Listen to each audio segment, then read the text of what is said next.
All of you सबका स्वागत है केमिस्ट्री टाइम में। और आज हमारा जो टॉपिक है वो है मॉलिकुलैरिटी।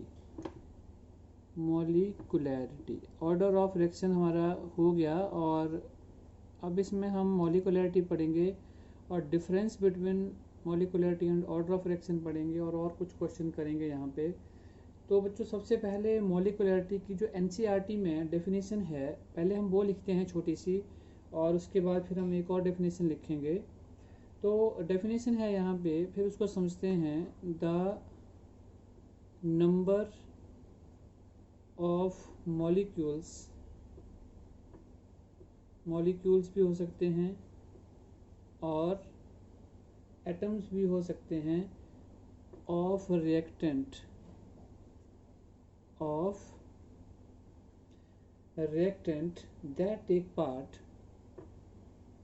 that take part in an elementary chemical reaction। देखो बच्चों, ये जो वर्ड यहाँ पे आया है ये मेन चीज़ है समझने वाली। एलिमेंट्री केमिकल रिएक्शन का मतलब होता है जो रिएक्शन होते हैं सिंगल स्टेप रिएक्शन, एक ही स्टेप में रिएक्शन कंप्लीट हो जाए, मल्टी स्टेप ना हो। जैसे 2 स्टेप 3 स्टेप में भी रिएक्शन आपने देखे कंप्लीट होते हुए। तो यहाँ पे जो रिएक्शंस हम बात करेंगे वो क्या होंगे, एलिमेंट्री केमिकल रिएक्शन। तो देखो यहाँ पे जैसे ही कोई भी आपस में रिएक्टेंट रिएक्ट करेंगे, ठीक है, और वहाँ पे जो रिएक्शन होगा, लेकिन रिएक्शन जो होगा वो रिएक्शन होगा एलिमेंट्री केमिकल रिएक्शन, मतलब सिंगल स्टेप रिएक्शन। अब हम एक और डेफिनेशन इसकी यहाँ पे ले लेते हैं, दैट इज़ मोर इम्पॉर्टेंट, उसमें और ज़्यादा आपको क्लियर हो जाएगा। तो स्टार्टिंग वैसे करेंगे, the number of reacting species कुछ भी हो सकती हैं, एटम्स हो सकते हैं, मॉलिक्यूल्स हो सकते हैं और आइंस भी हो सकते हैं, कुछ भी ले सकते हैं हम यहाँ पे। Which collide simultaneously,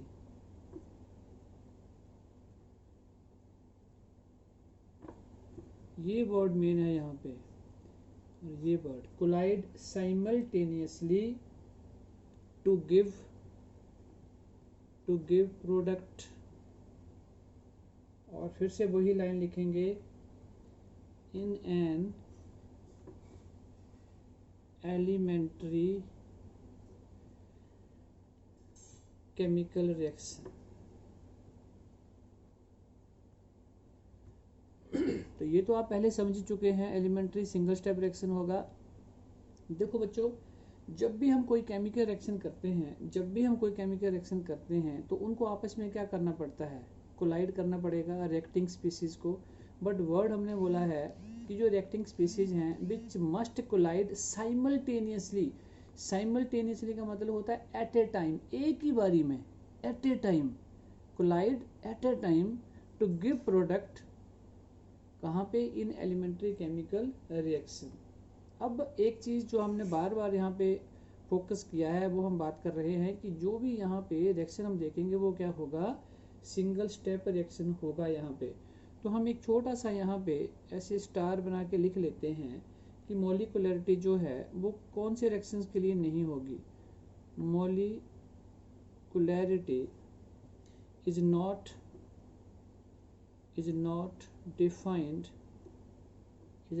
defined for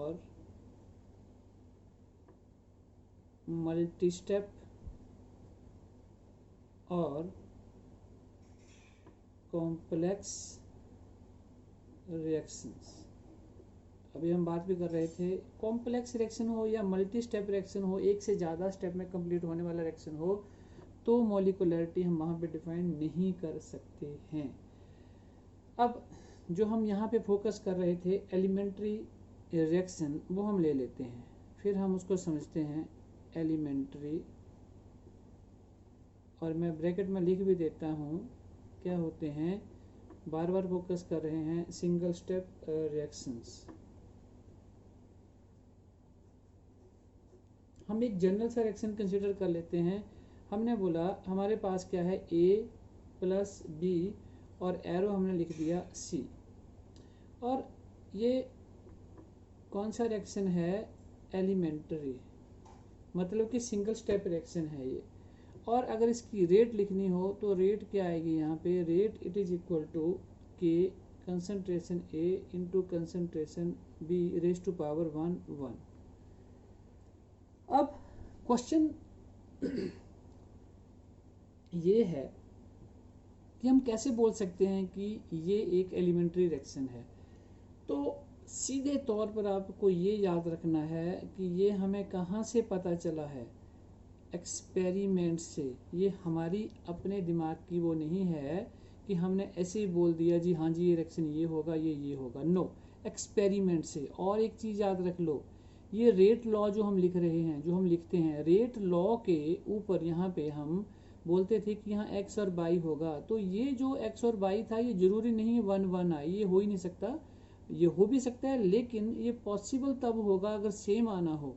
तो ये तभी होगा जब ये क्या होगा, एलिमेंट्री रिएक्शन, मतलब सिंगल स्टेप रिएक्शन अगर है तो ये जो भी A और B के पीछे लिखा होगा वो यहाँ पे आ जाएगा। अब ये जो रिएक्शन है, अगर हमारे से कोई पूछे कि आप इसकी मॉलिकुलरिटी बता दो, तो सिंपल है, यहाँ पे 1 तो कितनी हो गई, 2।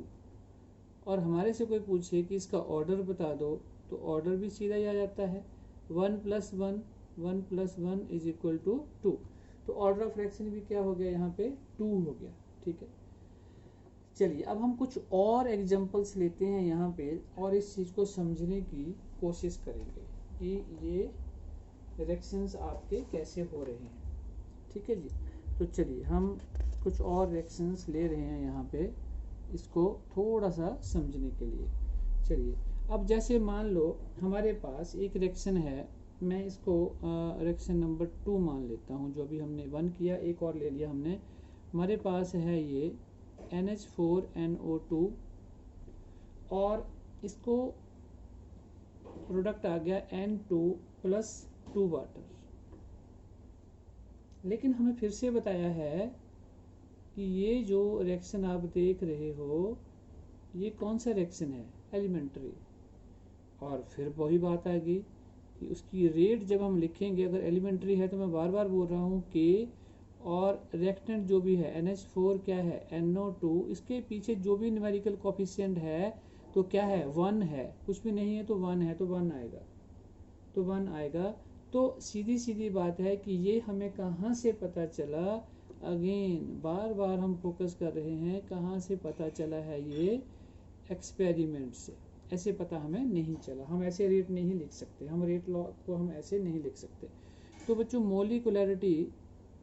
मॉलिकुलरिटी यहाँ पे क्या आ गई हमारे पास, 1। और जब मॉलिकुलरिटी 1 हो तो ऐसे रिएक्शंस को हम क्या बोल देते हैं, यूनिमॉलिकुलर रिएक्शंस।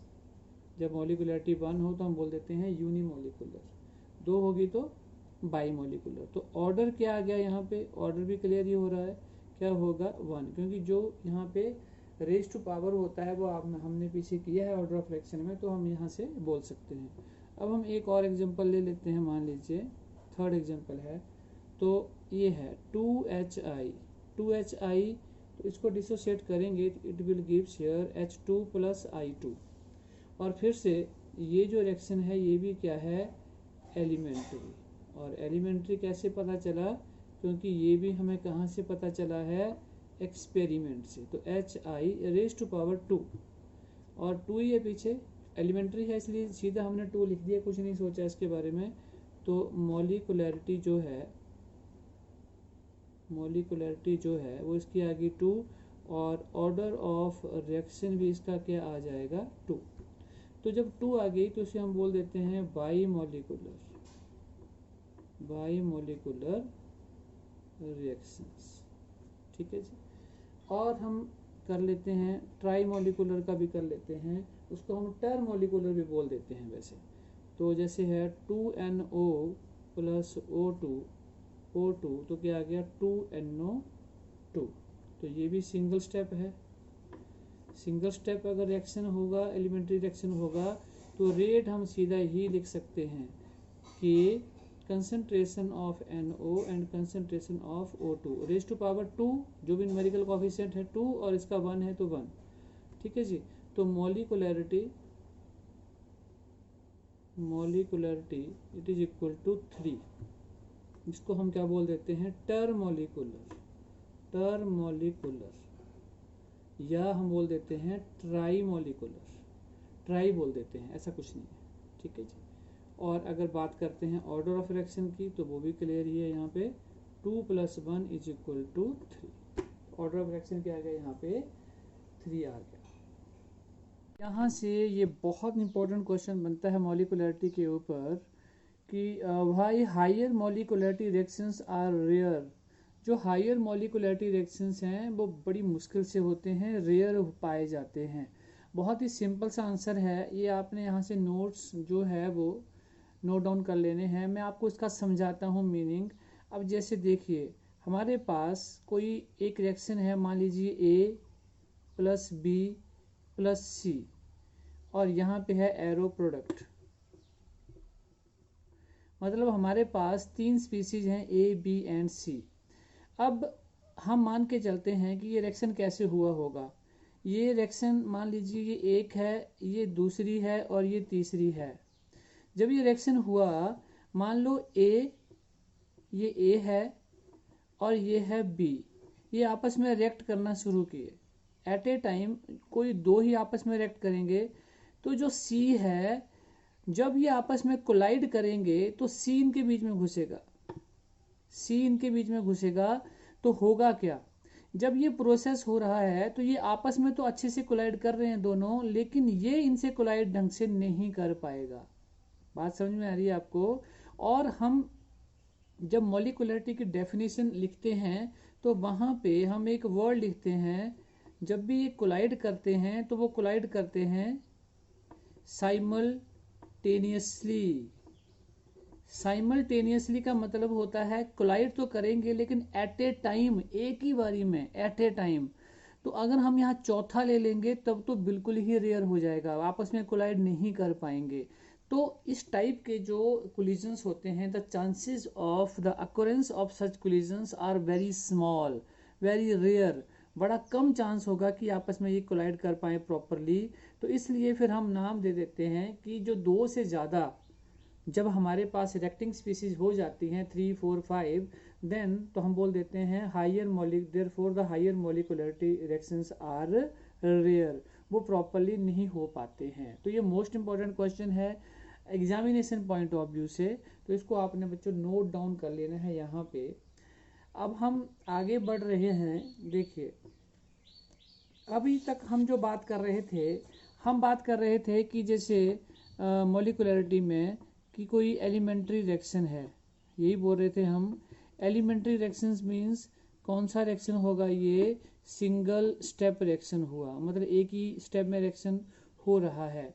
तो उसकी जो मॉलिकुलैरिटी है वो सीधी हमें मिल जाती थी। हम वैसे तो उसको बोल देते थे कि जब हम रेट लिखेंगे तो वो हम कैसे लिखते थे, थ्रू एक्सपेरिमेंट। तो मोस्ट ऑफ द टाइम जो एलिमेंट्री रिएक्शंस होंगे या सिंगल स्टेप रिएक्शंस होंगे, तो वहाँ पे order of reaction is always equal to किसके बराबर हो जाता है, मॉलिकुलैरिटी के। लेकिन बच्चों यहाँ पे एक चीज़ आपने नोट डाउन करनी, सिर्फ 95% ऐसा होता है कि ये सेम ही पाए जाएंगे, 100% सेम ही पाए जाएंगे, बट 95%। तो जो 5% की हमने बात बोली यहाँ पे, जब ऑर्डर और मॉलिकुलैरिटी सेम नहीं भी हो सकते हैं, तो अब हम उस चीज़ की तरफ बढ़ रहे हैं और उस चीज़ का हम एक और एग्जांपल लेते हैं और उस एग्जांपल से हम इस चीज़ को समझेंगे कि ऐसा होता है कि नहीं होता है, और होता है तो कैसे हो सकता है। तो देखिए, हमने एक यहाँ पे रिएक्शन कंसिडर किया CH3COOC2H5, हमने लिया एस्टर और इसको ट्रीट किया विद वाटर। तो यहाँ पे हमें मिल जाता है CH3COOH + C2H5OH। ऑर्गेनिक में ये रिएक्शन आपको मिलेगा वहाँ करने के लिए, तो इसको हम बोल देते हैं एस्टर। इसको क्या बोला हमने? एस्टर। और जब भी हम वाटर के साथ ट्रीट करते हैं, मान लो एस्टर है कोई चीज़ है, तो उसको हम बोल देते हैं, क्या हो रही है यहाँ पे? हाइड्रोलाइसिस।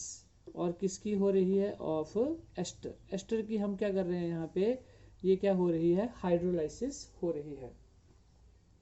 अभी देखो, हमने इस रिएक्शन को सीधे सीधे बोल दिया कि ये जो रिएक्शन है ये कौन सा रिएक्शन है? एलिमेंट्री रिएक्शन है। और यही हम पीछे बोल रहे थे, ये कौन सा रिएक्शन बोला हमने? एलिमेंट्री रिएक्शन है। तो इसका मतलब ये हो गया कि इसकी जो मॉलिक्यूलरिटी है वो तो डिफाइंड हो गई, क्योंकि सिंगल स्टेप रिएक्शन है तो डिफाइंड हो गई। मतलब यहाँ पे दो रिएक्टेंट दिख रहे हैं आपको, ये और ये, तो इसका मतलब कोफिशिएंट पीछे एक है, यहाँ पे एक है, तो इसकी मॉलिक्यूलरिटी कितनी आनी चाहिए? 2 आनी चाहिए, और आती भी है। वो आगे जाके अभी हम बात करेंगे, तो वो आती भी है। अब जरा हम बात कर लेते हैं रेट की। अब हम बात कर लेते हैं रेट, किसकी रेट क्या लिखी जाएगी? तो हम लिख लेते हैं यहाँ पे रेट इज इक्वल टू, हम पीछे करते थे के, और इसकी कंसंट्रेशन लेनी है, क्या है? CH3COO C2H5, ठीक है, ये आ गया, और into concentration of water. Clear है? दोनों के बीच कोएफिशिएंट 1 है, तो यहाँ पे 1 है। तो एलिमेंट्री रिएक्शन है, तो हम इसको रेट को ऐसे लिख सकते हैं, ठीक है जी। अब हुआ क्या यहाँ पे? क्या हुआ इस रिएक्शन में? जो हम यहाँ पे देख रहे हैं, वाटर देख रहा है आपको, वाटर जो है, तो water is here act as a solvent. तो वाटर क्या एक्ट करेगा यहाँ पे? Water is act as a solvent. तो सॉल्वेंट एक्ट कर रहा है यहाँ पे। और आप सभी जानते हो कि वाटर हमारे पास क्या होता है? फ्रीली अवेलेबल, जितना मर्जी ले लो, फ्रीली अवेलेबल। और अगर फ्रीली अवेलेबल है तो हम इसको ये भी बोल देते हैं कि ये किस फॉर्म में मिलता है हमें? एक्सेस फॉर्म में, जितना मर्जी ले लो। तो एक्सेस फॉर्म में आ गया यहाँ पे ये हमारे पास। सो अब मेन चीज जो हमने देखनी है वो क्या है? हमने क्या बोला?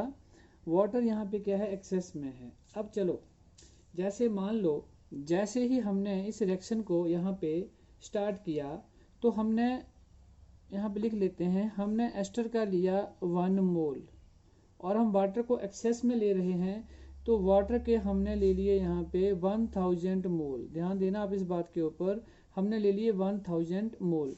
अब आप मुझे ये बताओ कि एस्टर और वाटर के कितने मोल आपस में रिएक्ट करेंगे?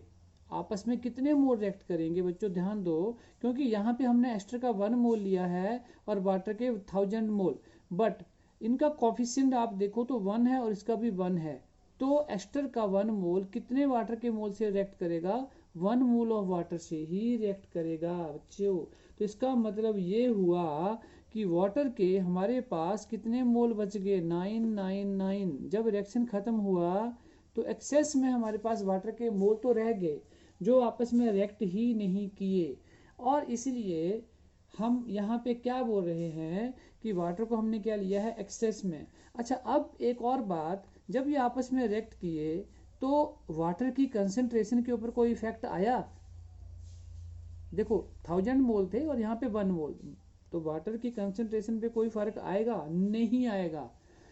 नो चेंज, कोई फर्क नहीं पड़ा। क्यों? क्योंकि वाटर हमने लिया क्या है? एक्सेस में। वाटर को हमने क्या लिया है? एक्सेस में, क्योंकि वो सॉल्वेंट हमने लिया है। और जो सारा रिएक्शन है वो कहाँ हो रहा है? सॉल्वेंट के अंदर हो रहा है, वाटर के अंदर हो रहा है।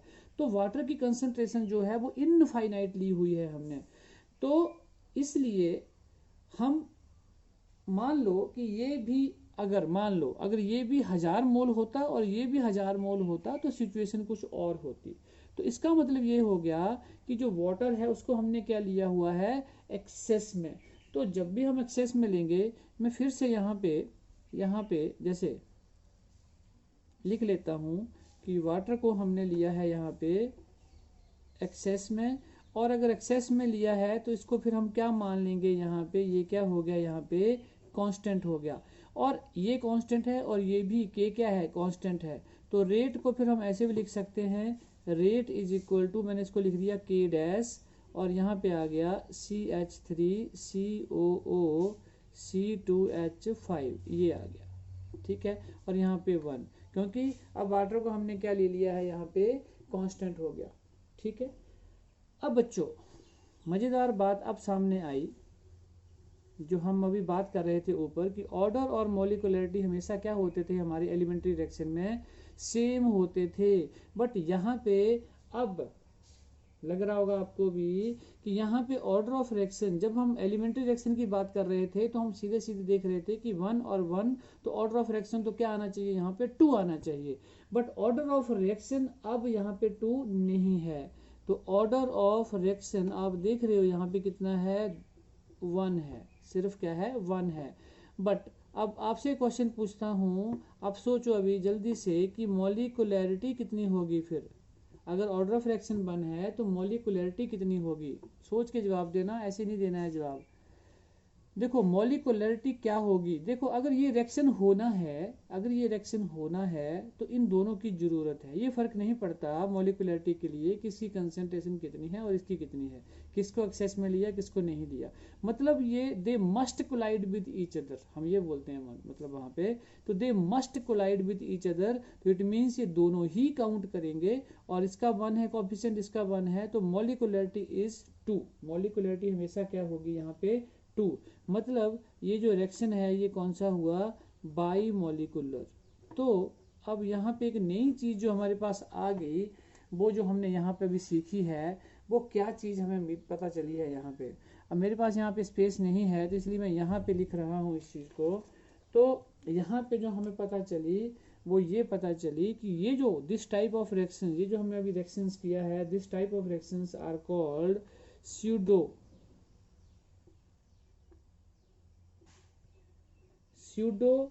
फर्स्ट ऑर्डर रिएक्शन बोलेंगे इसको हम, pseudo first order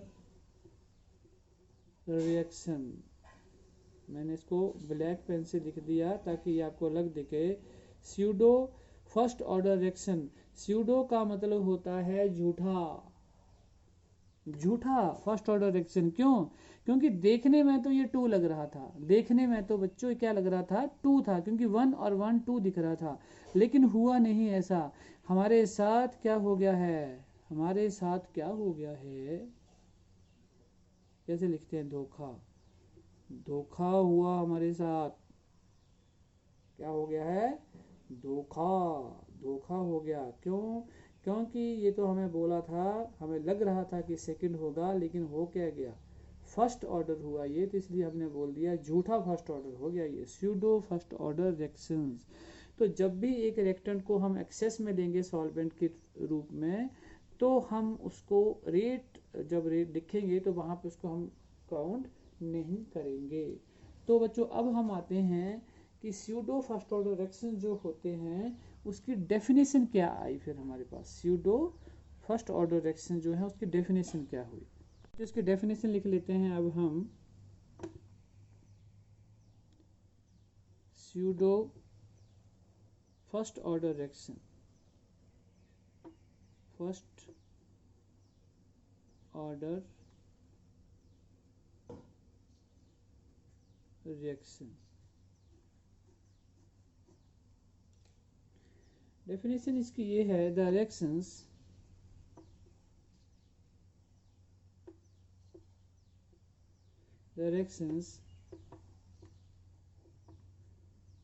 which are not truly of first order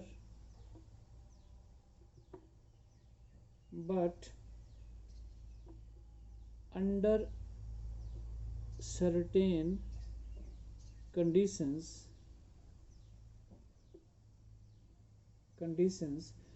become reactions of first order are called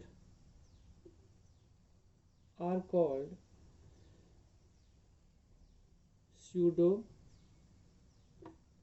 first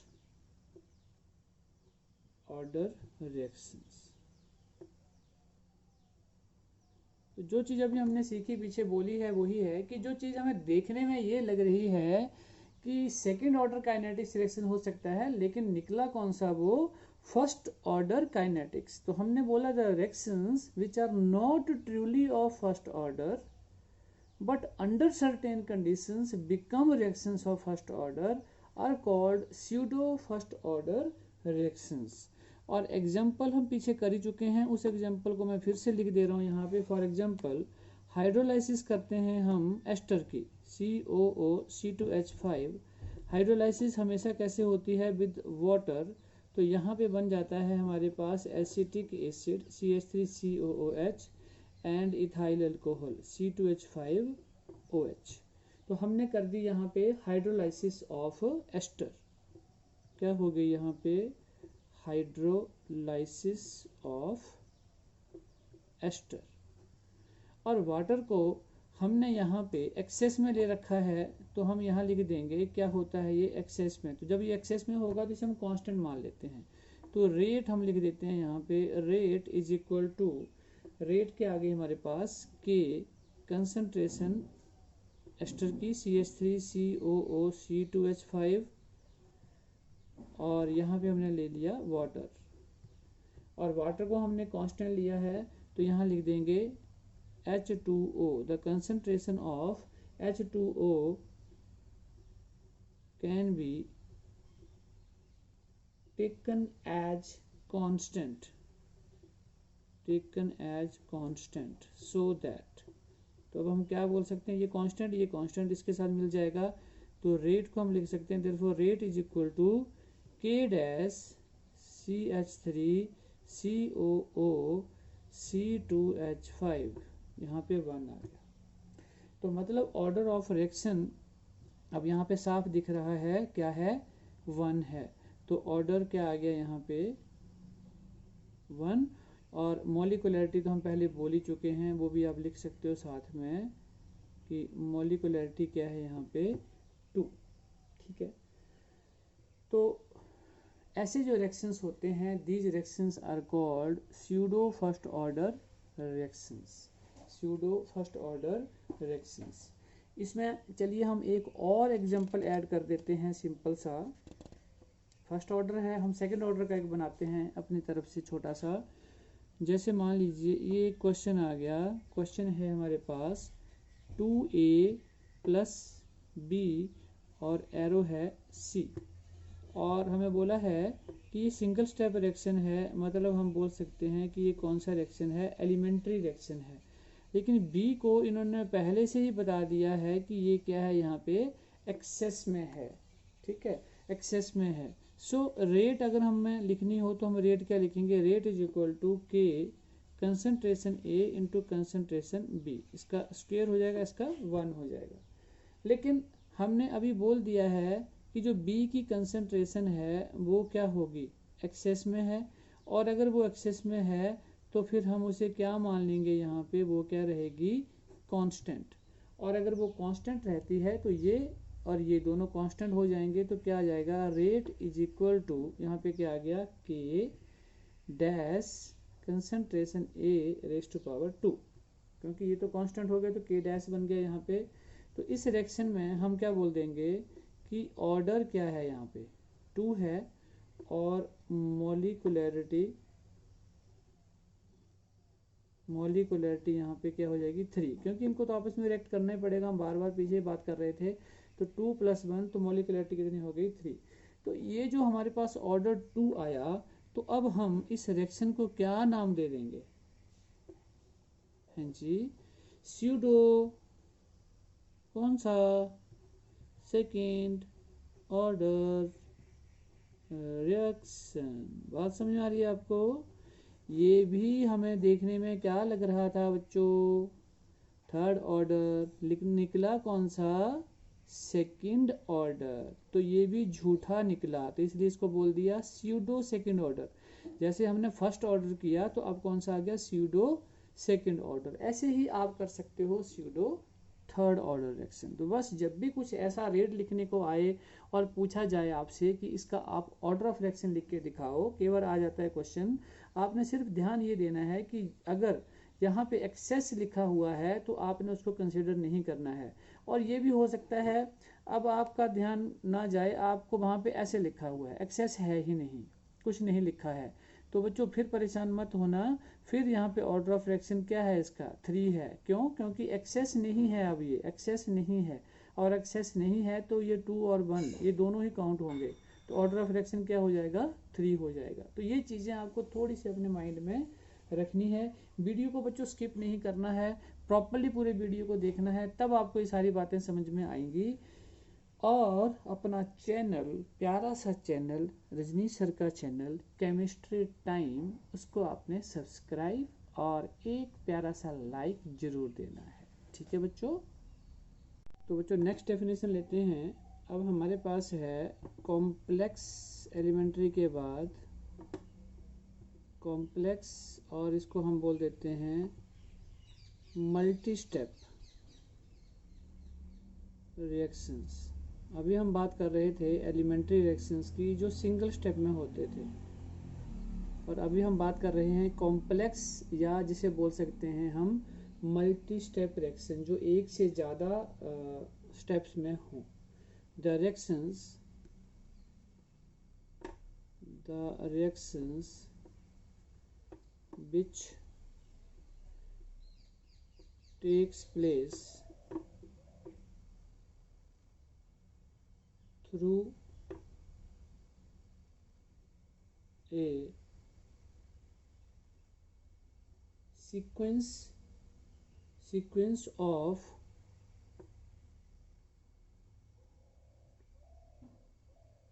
two or more conjunctive steps are called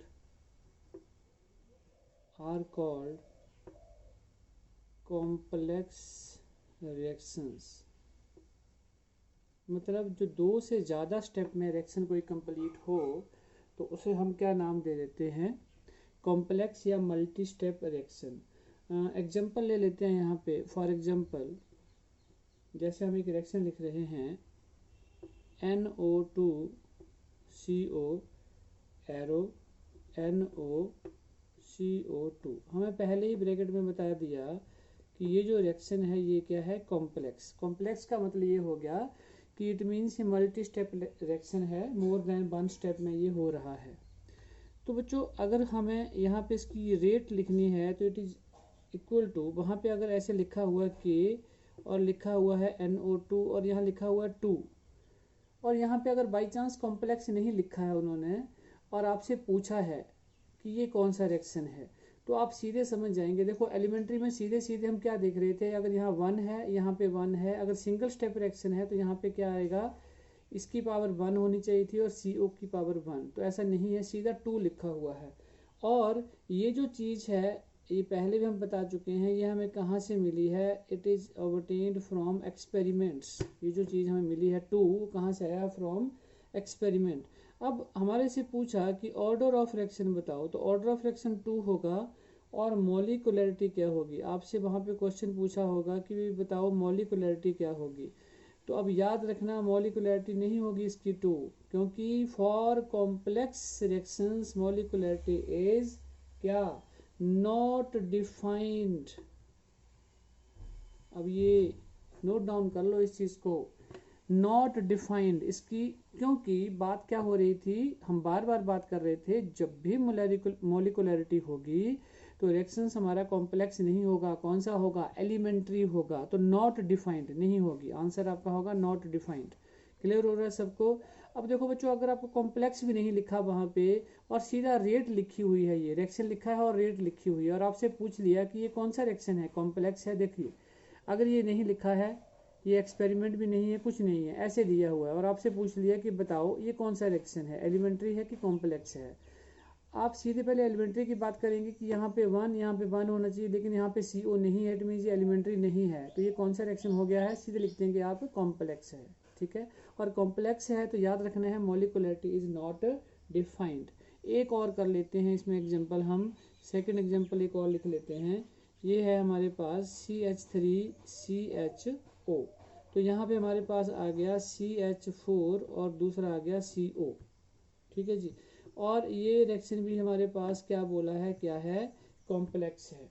और रेट इसकी यहाँ लिखी हुई है, rate is equal to K concentration CH3CHO, और यहाँ पे आ गई 3/2। अब देखो बच्चों, बड़ी अजीब सी चीज़ लगेगी आपको, 3/2, और ये हमने बोला था फ्रैक्शन में भी आ सकता है ये ऊपर, तो ये भी हमें कहाँ से मिला है, एक्सपेरिमेंट से।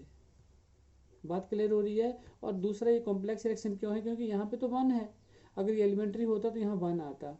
तो अब हम बोल सकते हैं फिर से कि ऑर्डर क्या है यहाँ पे 3/2। और फिर से अगर आपको कोई पूछता है जी मॉलिकुलरिटी आप बताइए इस रिएक्शन की, तो आप फिर से बोलेंगे क्या है, not defined, not defined. Reason क्या है कि रिएक्शन हमारा कौन सा है, कॉम्प्लेक्स रिएक्शन है। तो कॉम्प्लेक्स रिएक्शन में मॉलिकुलरिटी डिफाइंड नहीं होती है। तो इन बातों का बच्चों आपने यहाँ पे ध्यान देना है, इन बातों का आपने यहाँ पे ध्यान देना है। चलिए अब एक और पॉइंट हम यहाँ पे देखेंगे, और वो पॉइंट क्या है। अभी हम पीछे क्वेश्चन करके आए थे कि भी higher molecularity reactions are rare, मतलब, और तो यहाँ पे एक बार ऐसा भी हम ऐसे, मैं इसको एज ए स्टार दे देता हूँ कि मॉलिकुलरिटी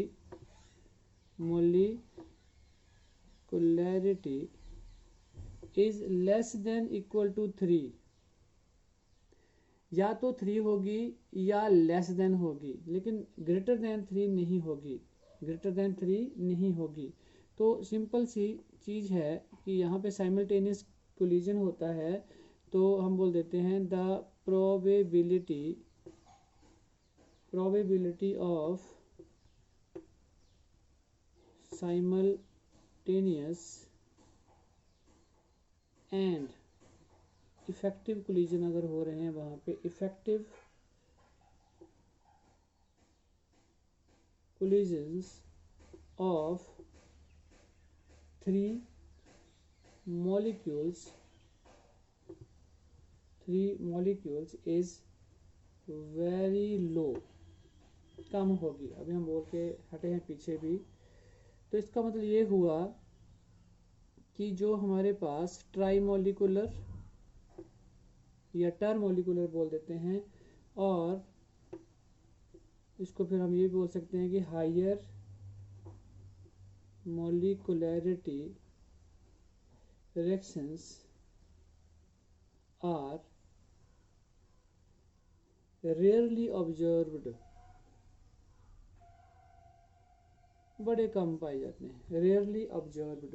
अब देखो क्यों ऐसा हम बोल देते हैं, पहले भी आपको बताया है। मान लीजिए हमारे पास 4 स्पीसीज है, A, B, C और ये D है। अब इनको आपस में रिएक्ट करना है।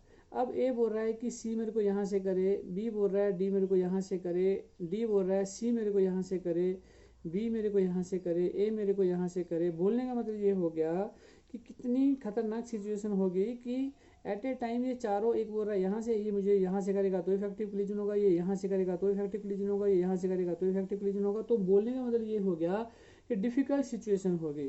तो इस रिएक्शन का होना बहुत रेयर है, बहुत रेयर है, नहीं हो पाएगा। तो इसलिए बोल देते हैं higher molecularity reactions are rare. अब जैसे एक और एग्जांपल हम छोटा सा यहाँ ले लेते हैं, जाते जाते N2 और ये है 3H2 और यहाँ पे बन गया 2NH3, ये बन गया। अब आपसे पूछा कि मॉलिकुलरिटी बताओ क्या होगी इसकी, तो आपने मॉलिकुलरिटी, और अगर आपको ये भी बोल दिया है कि रिएक्शन एलिमेंट्री है तो हम हमेशा यहाँ बोलते थे कि 3 और 1 4, तो मॉलिकुलरिटी कितनी होनी चाहिए, 4। तो आंसर क्या है इसका, this is wrong answer, this is wrong answer. Wrong answer इसलिए है क्योंकि अभी हम बोल के हटे हैं कि मॉलिकुलरिटी लेस देन और इक्वल टू 3, मतलब या तो 3 होगी या 3 से कम होगी, 4 नहीं होगी, 4 नहीं होगी, नेवर। मतलब इंटरेस्टिंग चीज़ क्या है कि यहाँ रिएक्टिंग स्पीसीज तो 4 हैं लेकिन रिएक्ट 3 ही कर रही है at a time. So answer फिर से यहाँ पे जो मॉलिकुलरिटी का अगर हमारे से पूछे तो हाई आंसर हमारे से अगर पूछे तो मॉलिकुलरिटी का यहाँ पे जो आंसर होगा वो क्या होगा 3। तो ये याद रखना है आपने इस चीज़ को कि या तो क्या होगी इक्वल टू 3 या लेस देन 3, तो 3 आंसर होगा इसका यहाँ पे। तो यहाँ अब हम लास्ट टॉपिक करते हैं इस लेक्चर का, और इसमें हमने पढ़ा है मॉलिकुलरिटी के बारे में, और साथ में हम पीछे से पढ़ते आ रहे हैं ऑर्डर ऑफ रिएक्शन। तो it is the difference between order of reaction and molecularity of the reaction. तो हम अब इसको लेते हैं वन बाय वन, डिफरेंस लेते हैं यहाँ पे। सबसे पहले हम लेते हैं मॉलिकुलरिटी क्या होती है। पहले तो हम डेफिनेशन की ही बात कर लेते हैं, जो हम बार बार पीछे बोल रहे थे कि मॉलिकुलरिटी क्या होती है। Molecularity is the number of reacting species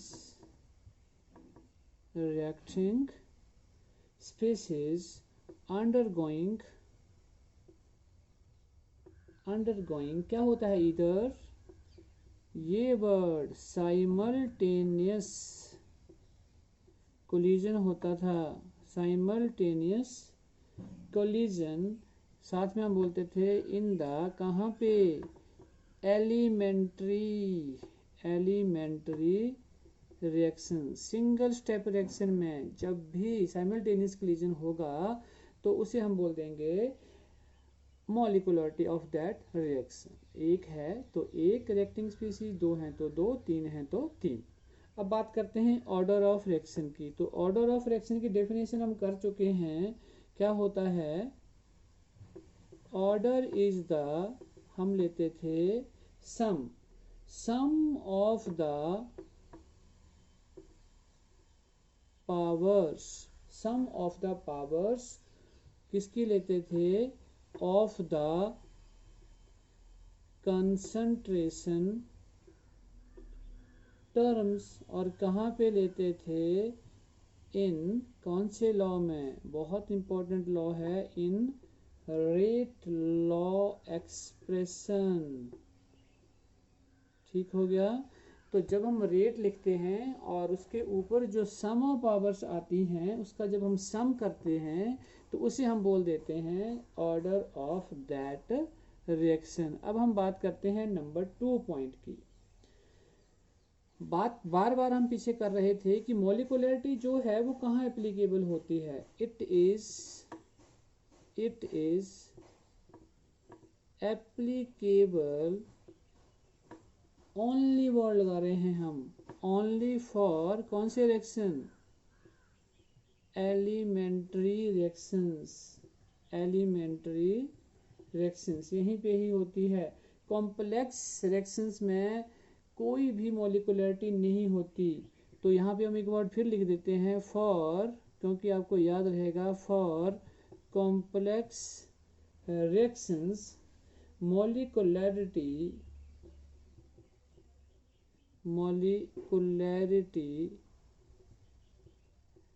has no meaning, कोई मीनिंग ही नहीं है। अभी हम पीछे करके भी आ रहे हैं एग्जाम्पल में, कोई मीनिंग नहीं होगा।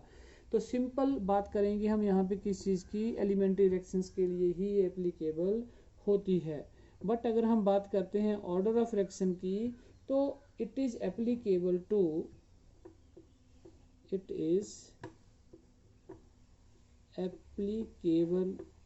both, applicable to elementary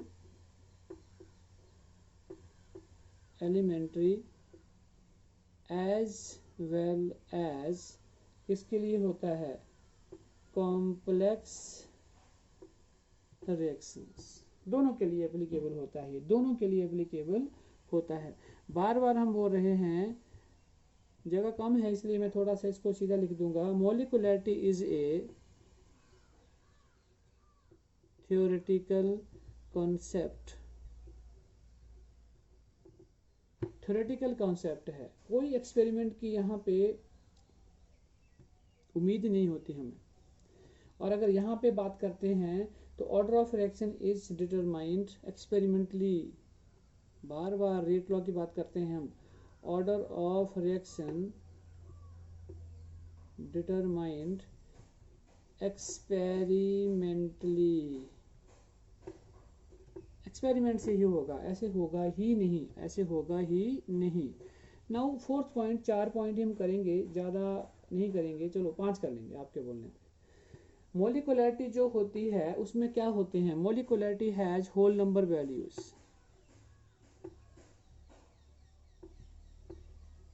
has whole number values only, that is 1 2 3 4 and so on, ठीक है। It can not be integer, इसके लिए कोई इंटीजर नहीं लेते हम।